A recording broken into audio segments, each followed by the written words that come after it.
بسم اللہ الرحمن الرحیم۔ ایک شرابی عالم دین کے پاس آتا ہے اور کہتا ہے کہ میں اگر کھجور کھا لوں تو کیا یہ حرام ہے؟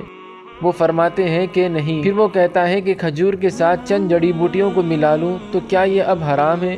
وہ کہتے ہیں کہ نہیں۔ پھر وہ کہتا ہے جڑی بوٹی اور کھجور کے ساتھ اگر میں اس میں پانی شامل کر لوں تو کیا یہ اب حرام ہے؟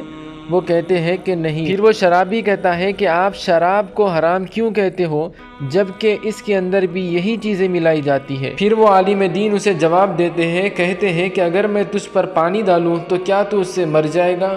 وہ کہتا ہے بھلا پانی سے کون مرتا ہے؟ پھر وہ کہتے ہیں اگر میں اس پانی کے اندر مٹھی کو گھول دوں اور وہ تجھ پر ڈالوں تو کیا تو اس سے مر جائے گا؟ وہ کہتا ہے کہ نہیں۔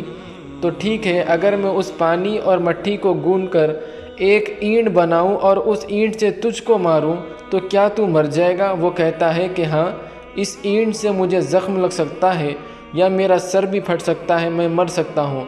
تو عالم دین کہتے ہیں کہ شراب بھی اسی طرح ہے۔